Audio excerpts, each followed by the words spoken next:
এটা হচ্ছে reselling ড্যাশবোর্ডের login registration form. এটা হচ্ছে লগইন ফর্ম।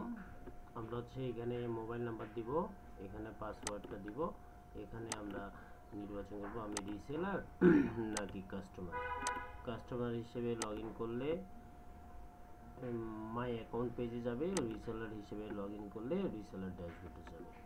আচ্ছা, আমরা একটা লগইন করি। এখন আমি আমার নাম্বার দিয়ে লগইন করতেছি।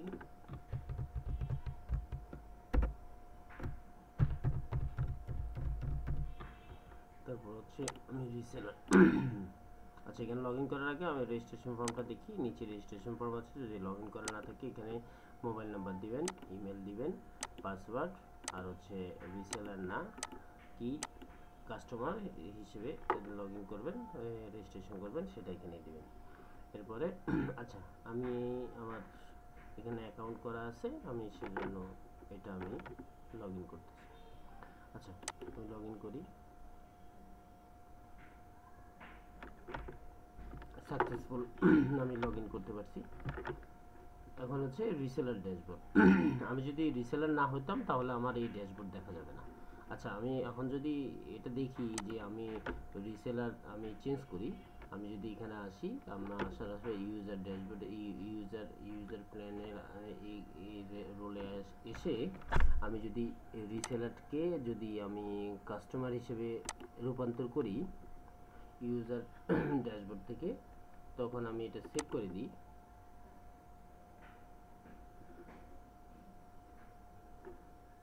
আচ্ছা, এটা সেভ হলো। আমি যদি এখানে এসে যদি এখন আমি রিসেলারকে কাস্টমার বানিয়ে ফেলছি, এখন আমি রিলোড দিলে আমার এই ড্যাশবোর্ড দেখা যাবে না।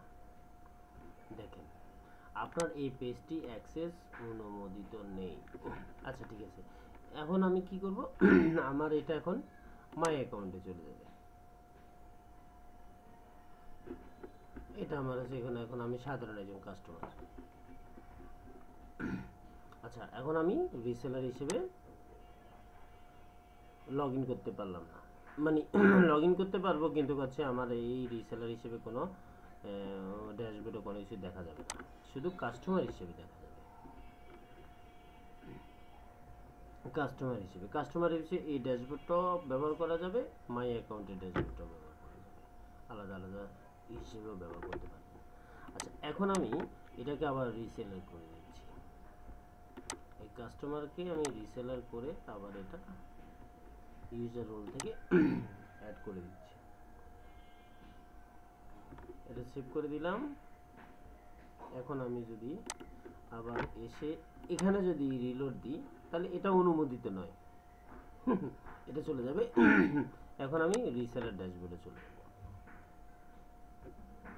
আচ্ছা, এভাবে আমরা এখান থেকে এবার রিসেলার ড্যাশবোর্ডে আমরা মোট আয়, মোট অর্ডার, উইথড্র ব্যালেন্স, কত টাকা আমরা ইনকাম করছি, কত টাকা উইথড্র করছি, উইথড্র ব্যালেন্স আর কত টাকা আছে।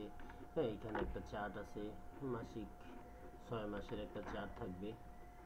হ্যাঁ, প্রতি মাসেরটা তো দেখা যাবেই, 6 মাসে একটা একটা চার্ট থাকবে। এরপরে এখান থেকে অর্ডার করতে পারবেন, আপনার প্রোডাক্টে কী কী প্রোডাক্ট আছে এটা অর্ডার করতে পারবেন, এবং এখানে বাড়তি কয় টাকা বেশিতে আপনি সেল করবেন, মানে 3000 বা 3300 টাকা সেল করলে কত টাকা, 1400 টাকা প্রফিট। আচ্ছা, এরকম থাকবে। তারপরে কাস্টমার, কোন কাস্টমার অর্ডার করছে, কাস্টমারের ফোন নাম্বার, ঠিকানা, তারপর অর্ডার সাবমিট করে ফেলবেন। তারপর মোট ইতিহাস, মানে হচ্ছে অর্ডার ইতিহাস, সরি অর্ডার ইতিহাস, এখানে কি কি অর্ডার করছেন কাস্টমারের জন্য সেটা অর্ডার এখানে থাকবে, কয় টাকা প্রফিট করছেন এই যে এই জায়গা থাকবে। আচ্ছা, কমিশন ইতিহাস, কয় টাকা কমিশন পেয়েছেন, এই যে এই কমিশনটা আলাদা করে এখানে দেখাচ্ছে কয় টাকা কমিশন পেয়েছেন, এবং অ্যাডমিন অ্যাপ্রুভ করছে কোনটা সব কিছু এখানে দেখাচ্ছে। টাকা উত্তোলন, আপনি 1000 টাকার উপরে যত টাকাই থাকুক না কেন আপনি উত্তোলন করতে পারবেন, কিন্তু এখানে 1000 টাকার নিচে উত্তোলন করতে পারবে না। বিকাশ নগদ রকেটে আপনি উত্তোলন করতে পারবেন, মোবাইল নাম্বার দিবেন, কোনটা বিকাশ নগদ রকেট সেটা নাম্বারটা দিয়ে উত্তোলনে ক্লিক করবেন। এরপরে উইথড্র রিকোয়েস্ট ইতিহাস, এখানে হচ্ছে অ্যাপ্রুভালটা অ্যাডমিন দিলে তারপরে এখানে অ্যাপ্রুভ উঠবে যে আপনার অ্যাকাউন্ট থেকে টাকাটা কেটে নেবে, ব্যাস।